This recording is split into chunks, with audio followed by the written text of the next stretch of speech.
Well, Russ is the man of God. I'm behind him. He is. He has the armor of God behind him.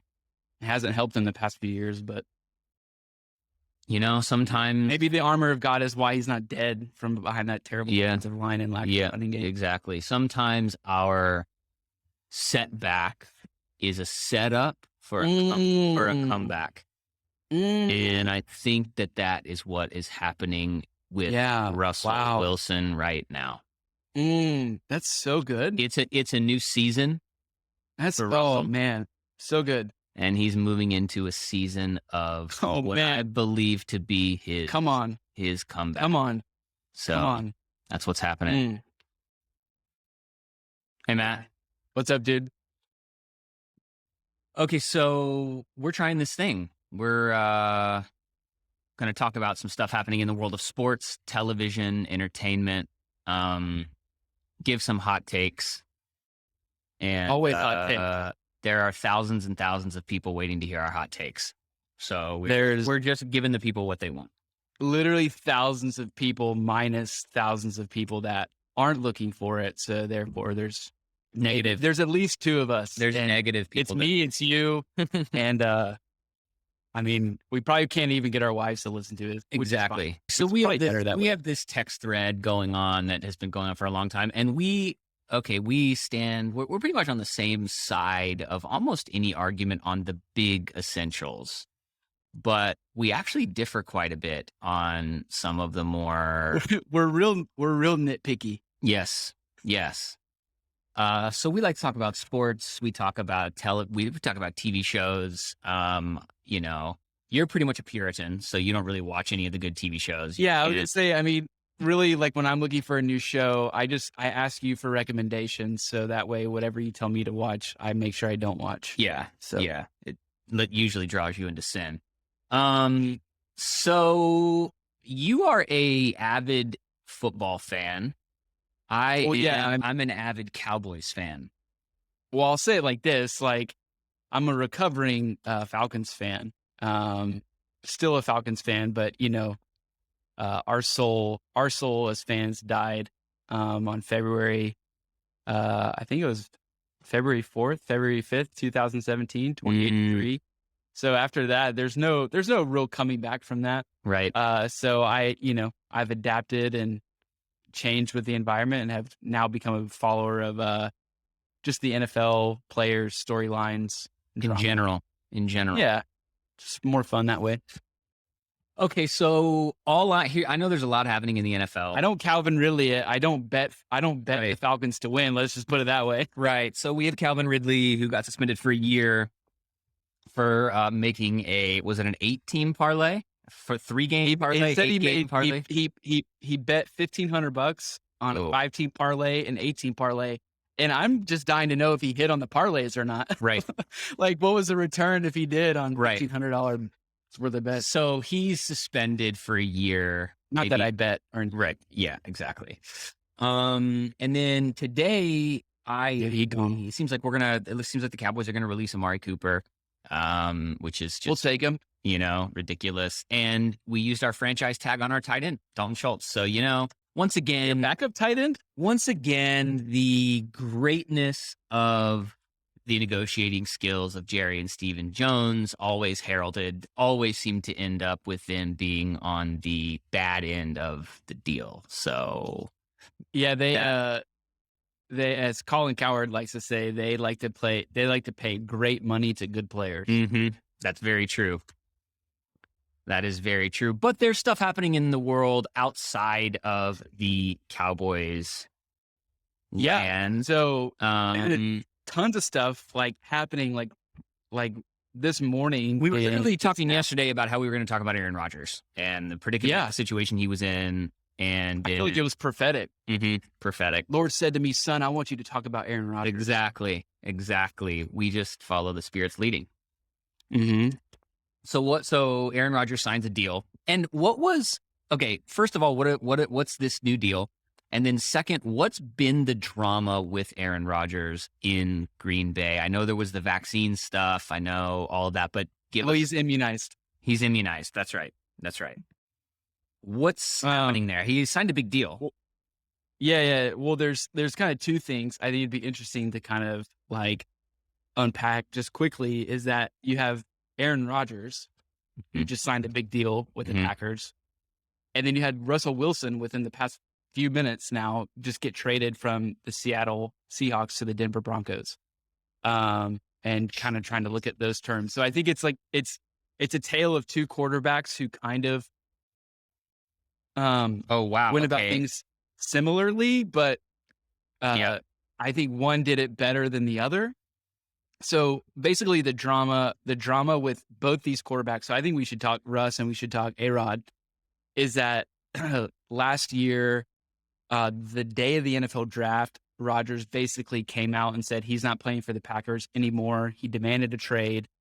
Basically, he got his feelings hurt because the team didn't approach him during 2020 about drafting a backup quarterback. That's right. They drafted take over for him, Jordan Love. Yeah. And so he really got his feelings hurt because he felt like it was owed to him. Which in one sense, it's like, sure, you're the franchise quarterback, you're an MVP, although you always come up short in the playoffs, so it is what it is. Yes, you can argue he deserves that benefit of the doubt, but like also like he's going to get paid and his job is secure regardless because of who he is as a quarterback. So the GM also doesn't, and the coach don't owe him anything. It's more just like a move of, hey, just honor and good faith. But also it's like, Aaron, like get your head out of your butt. Like the whole world doesn't revolve around you. Right. So anyways, he ended up like basically the whole rumor was that he was maybe going to get traded to the Broncos for the past year. Got it. And so there was all this drama. He ends up staying in Green Bay this year and basically tried to make it like his Michael Jordan, The Last Dance tour. That this was his last year. And then the Niners go and like pants them in Green Bay in the cold. Like, yeah, Jimmy everyone G was barely throw the football, like goes and beats Green Bay. It's like, you're going to do all that talking, dude. And like, you can't even beat the Niners at home, like in 0 degrees snow. Like, what do you, everyone was kind of saying this is it for him in Green Bay, basically. And then he talks about like getting like, he went on a cleanse. I can't remember what it's called. Patch of Karma or something, and basically he's like barfing and rifling out the other end, and he gets all emotional, and basically he's like having all these hellos, goodbyes. He just was like super diva, super all about me, and he's the face of the franchise. He's the leader. Green Bay doesn't have an owner. They sell shares to the team. The city of Green Bay owns the team. They have basically stewards of the team, the GM, the board. So he's basically the CEO of this organization, and totally was just acting like a child. And then on the other hand, last year, there's all these rumors that Russ wanted out of Seattle because Seattle can't figure out how to build an offensive line, can't figure out how to like build a roster around him. And so he never came out and said, I want to trade. It was more like talking through his agent, talking through the media. They thought he was going to get traded to Chicago. He didn't get traded to Chicago. And I mean, even as early as last week, I think I just saw a tweet from last week where Pete Carroll came out and said, we have no intention of trading Russell Wilson. Yeah. We have no intention unless we have an intention to trade him for the right offer. Right. Like someone like an elite talent like Drew Lock, who's just incredible. Yeah. So okay. Let's get back to, did you see what the terms were of this Russell Wilson deal? Haven't. So brother actually just Denver informed Drew Lock that he is part of the package headed to Seattle, along with defensive lineman Shelby Harris, and it looks like multiple first round picks also. Jeez. So maybe Seattle is on the right side of this deal. I don't know. Maybe. I don't know. I think what the Jerry Jones adage is like, whoever's getting the great player is the one that wins the trade. Right. So, do you want a bunch of maybes for the sure thing? Like Denver has a Super Bowl roster. They just don't have a quarterback, and they're only giving up their starting tight end. So no big deal. Right. Right. and the Rams have proven you don't need first round picks. So, Right. anyways, I think it's an interesting. I love kind of me giving you the summary. What do you think about like the difference of? So Aaron Rodgers made this whole drama of like, I want to leave, I want to leave, I want to leave. Yeah. And then they're like, hey, but like 200 mil, 4 years, Right. want to hang? And he's like, I almost retired. I kind of want it out, but 200 million's goes a long way in Wisconsin. Right. So yeah, I'll go ahead and take that. And Russ is like, no, I'm going to stay. We're going to stay. Oh, actually, no, I'm going to Denver. Right. So like the one who said, I'm going to leave, stayed. And the one that says like, no, I'm going to stay.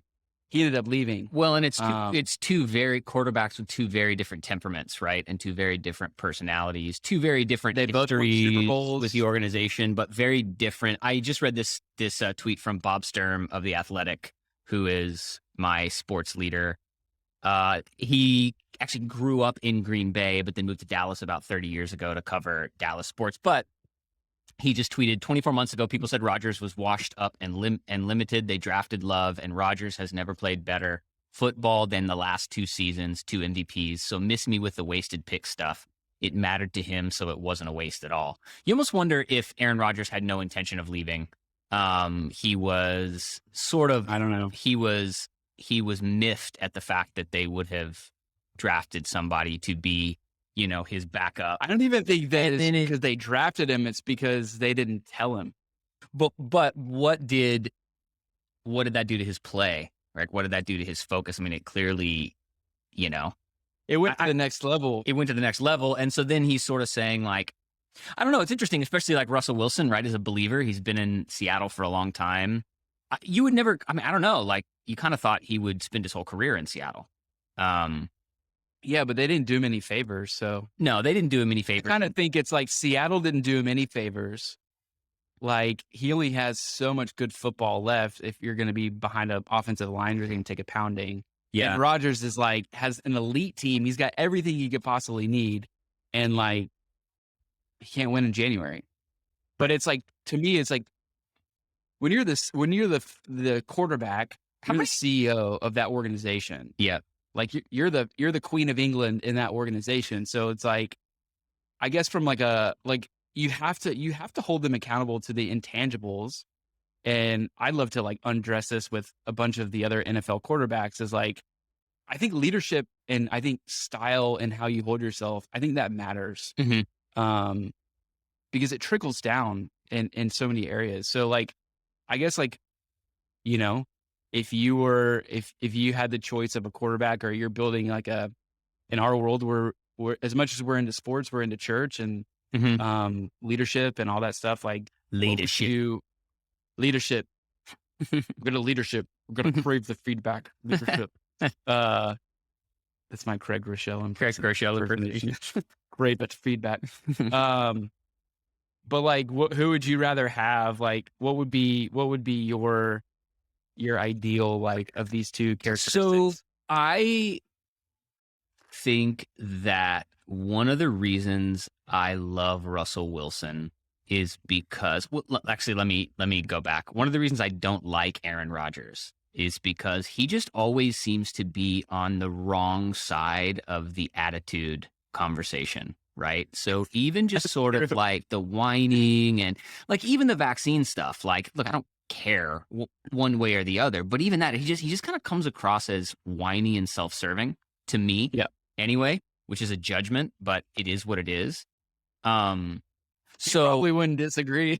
Yeah. So I look at something like that and I go, okay, so the last 2 years has been him posturing to just get what he wants. Right. That's the way I view it anyways, right? He ran off Mike McCarthy. It's just kind of been one thing after another with him. Well, I think Mike McCarthy ran off Mike McCarthy. Yeah, sure. But Aaron Rodgers didn't have any, he didn't keep that from happening. But then you kind of have Russell Wilson, who is this, he seems to be like a more principled guy. And so in my mind, Russell Wilson's saying, this is about the game. This isn't about my ego. This is about wanting to build a team around me that can win in the limited time that I have left. And I'm willing to move from something really comfortable in order to do that. To me, that's the kind of quarterback you want. You don't want the quarterback that's going to whine and complain and maneuver and go on podcasts and do all the stuff that Aaron Rodgers has done. I don't know. I think give me Russell Wilson any day of the week from a leadership perspective. And whether it's right or wrong, I shouldn't judge someone's motive. But if I look at both situations, I go, I understand Russell Wilson's perspective. And I look at Aaron Rodgers and go, he kind of got what he wanted by acting like a brat. So do I really feel awesome about that? No. Well, yeah, especially if he was just going to retire.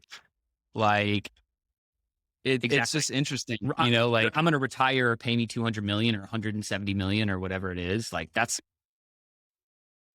I don't know. I think when you build around those kind of personalities, like you kind of have to go all the way. And I think, I think the players love him, but I think as soon as his play dips below an MVP level, or if he has another stinker in the playoffs, it's like, you're basically, you only have so much equity in that attitude and that demeanor. Like you better match the play. You don't have anything else to stand on. Yeah. So, and I don't know, like, what does it say from a leadership perspective? What does it say to a young guy on the Packers who is in his mind going, all right, this guy was either going to retire or negotiate his way into more power and a bigger contract? Does he really care about winning? And then you look at, you're a young guy on the Broncos going, man, Russell was willing to, and I haven't looked at the money. I don't know what the money situation is. I don't know if he's making less money, but for money doesn't matter. No, Russell probably, I'd imagine they'll just do a new deal for him. And so more money. Exactly. But you look at a guy like that and you go, all right, I'm a young guy. I'm a rookie. I'm my first couple of years in the league during COVID. It's been a weird time to, be young in the NFL. I don't know, man. You got Russell Wilson showing up saying, I'm willing to uproot my life to go try and win. Yeah, I mean, I think that's what a quarterback is supposed to do, and that's what a leader's supposed to do, I think. I actually like if Rodgers is going to have that kind of personality, it's fine, like whatever. I think you can build around that, and you can win with that, and you can have a healthy culture with like some quirky aspects. Mm-hmm. I think it's just a bigger lesson of like, like handle family business in a family meeting.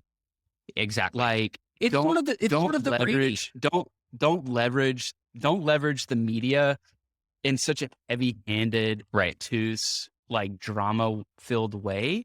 To do that, and I think it's a good lesson to be like, there's certain things that need to be public and in public domain, but then there's certain things that just hurt everybody, that hurt the organization by you making everybody look like an idiot. Exactly. Including yourself.